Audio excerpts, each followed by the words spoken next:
मौलाना महमूद मदनी साहब बार बार जिहाद की बात कर रहे हैं। आज फिर उन्होंने जिहाद का नारा दिया और एक ख़तरनाक बात ये कही कि स्कूल के पाठ्यक्रमों में भी जिहाद को शामिल किया जाए।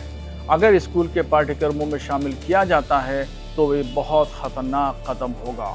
वो चाहते हैं कि हिंदू और मुसलमानों के दरमियान एक बड़ा टकराव हो जाए।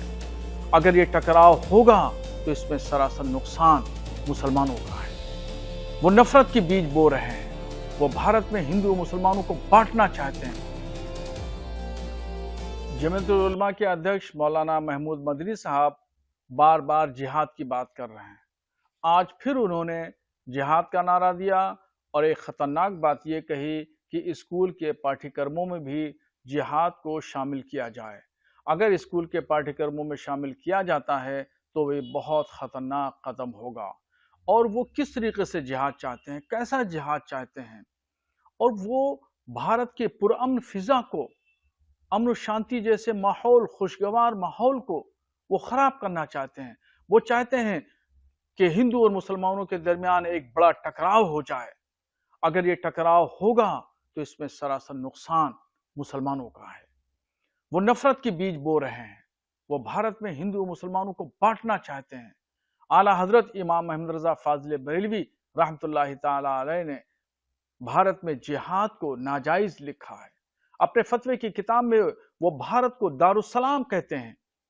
दारुस्सलाम का मतलब यह है कि अमन और सलामती वाला देश, अमन और सलामती वाला जब देश है तो न यहाँ पर जिहाद जायज है और न यहाँ से हिजरत जायज है।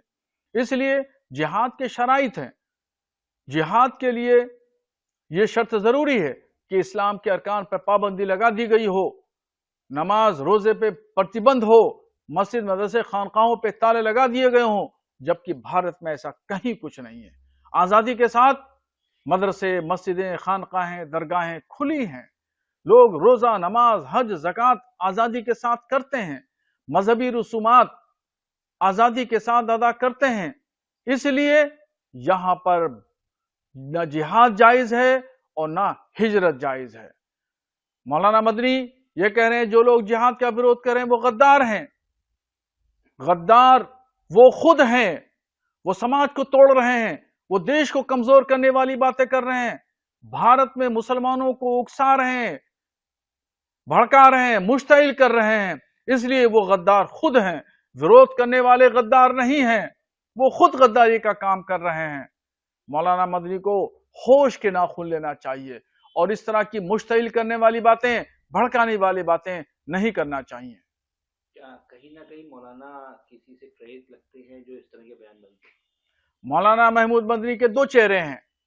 भारत में कुछ कहते हैं और भारत के बाहर विदेश में जाते हैं तो कुछ कहते हैं। तो इसलिए उनके चेहरे को पहचानना बड़ा मुश्किल काम है।